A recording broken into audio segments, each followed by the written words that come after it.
Hello everyone, and welcome to part 4 of the Symphony Night playthrough, where we go exploring the dark caverns under the castle. Also, that's the way out. Mm-hmm. Frogs! Oh, those are toads.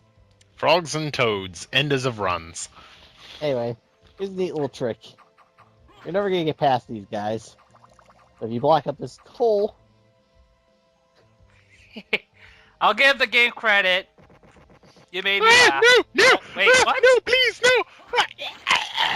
They didn't drown, they burst into flames. What kind of fucking water is that? The same kind that hurts me just for giving my feet in for a few seconds. It's holy water. No, it's not. It's just water. You just can't breathe. Causes villains to burst into flame, damages partial vampires. I'd say it's holy water. Yeah, I would believe holy water. Actually, you can stand the water up to about your legs, but if it goes up too high, it's when you'll start taking damage. Hey, the little green things are frogs. The big guys are toads. What makes toads and frogs different? Frogs live more in water, toads live more on land. Yeah, toads generally are much less amphibious. You drop a toad in water and it's going to drown. I'm surprised you haven't gone out of your way to go grab the double jump yet. Well, that's what my initial plan was, but then I realized I can't get over that gap. Anyway, there's a health max up, and while I'm on the pedestal, I'm not taking damage, but the inside I go under, damage. Water, bad. Alucard needs to learn how to swim. Alucard needs to breathe underwater. Hold your breath, fool. You only hold it for so long. Oh wait, when we were talking about music earlier, go ahead. Oh, that wacky ferryman. I don't know where he's taking me. Someone said help. Oh, with a face like that, how can you not trust him? It looks like death more than death does. Okay, as I was saying about the music, I've never watched a playthrough or played it myself. How is the music quality in the Saturn version? I've actually never played it myself either. I've heard mixed reactions about it. Yeah. Anyway, here's our next relic. The merman statue. All this does is cause the ferryman to spawn in a second location as well. That's it. And just because I can, wolf. Sure, I'll go with that.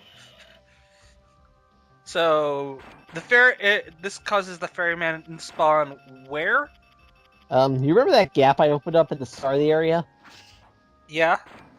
Yeah, he actually spawns down that hole now. Okay. When we get there, just remember he won't be there unless you have picked up the mermaid statue. Also, fuck bats. And No, because if you say fuck bats, you also say fuck Zubat, and I hate you. just bats. Bats and birds are evil. Yes. Anyway, this leads out to the entrance hall again. Oh, and I honestly, I can't applaud the game designers enough. I appreciate the diversity in switches. It isn't all like little buttons that look all the same and do the same thing. As long as they look and behave differently but perform the same action, I'm cool with that. Yes. They went all out with detailing this game. Also, that takes us out where I got that pot roast at the start of the game, in that wall. Man, you're really getting your ass kicked by these zombies. Yeah, zombies never spawn where I want them to. Is it completely random? There's actually a set pattern to it. But there's so many variables on what pattern shows up that you basically may as well say it's random. Unless you have it perfectly memorized. Like, where Dracula initially spawns during the fight with him as Richter, will actually depend on when you get there and what candles you break. Will determine where he first spawns. Where he spawns after that, who cares, because you should have hit him with Hydrostorm by then. Alright. And there, when I got the Spirit Orb, if you continue down the hallway, you'll get to that switch over there. Huh. Anyway. I need to come to the alchemy lab to get to a new location. Couldn't you have just edited this out? We've been here before. I was lazy at this point. And besides, there's Oh, also another thing I've got to point out along the way. so if I'm lazy and don't edit out, it's a big freaking deal. But if you get lazy and don't edit it out, no problems. It's Soten. Well, this is also a completely new place. And besides, this is the first area of the game, and it's got great music. Okay, I can't. Plus, remember that. it's nice to see how things have changed in terms of my strength. But you're also wielding some of the weakest shit in the game, so it's not like you're that much stronger. Well, I was hoping to see if I can get an axe knight to drop an axe for me. Because that has ruined so many people's runs, despite being a, 5 or 1% chance of dropping it. Yeah, and you really need to hold on to your clock stopping ability. Well, I'm not going to need it again for a while, but... Okay. This is the second of 5 doors in the game that have that blue aura. But first, where are ya? So we meet again, Alucard. It seems so. As friendly as ever, I see. It's strange. This castle is different than I remember it. This castle is a creature of chaos. It may take many incarnations. And now you know why it changes every game. Huh? Oh, well. Thanks for explaining that, Alucard. Good luck. Granted, I was just going to take it up as just video game logic, but you have spelled it out clearly for me. Well, it's time for the next area. The chapel.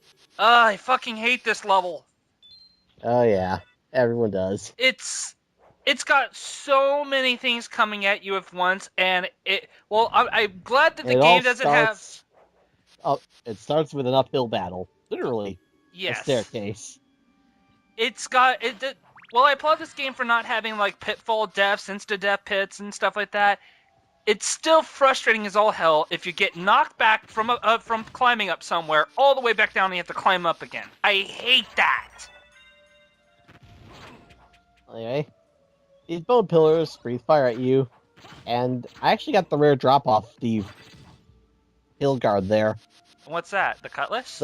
Yes, it's just a short sword +2 or Gradius +1, and I accidentally just cast Soul Seal on that candle. That candle clearly had it coming, and it had a soul. Yes, every destroyable object in this game has a soul. Soul Seal is the most expensive spell in the game. Costs 50 MP to cast once, but it's great for regenerating health. Has anybody ever realistically got hit by that? Yeah. Yep. You got hit by the freaking spike ball. Yep. The spike ball is an absolute jerk. But you can't actually kill it. You just have to not kill that bone pillar first. Of course, it'll still take you forever and have to destroy the thing. And why would you bother doing this? It actually has 2 drops. And it's a bestiary entry, so I kind of have to kill it. No, you don't. We don't care if you get that. When did you become a completionist? Because there's 2 missable things in this game enemy-wise. The spike ball that no one seems to remember, and something coming up later that I show off anyway just for the completionist's sake. Edit! Anyway. Speed up! Cut! Yeah. Move Well, anyway, on with your life! This game. Well, we'll Not. find out next time. What? No, tell me now! Next time, be patient. Take care. Never!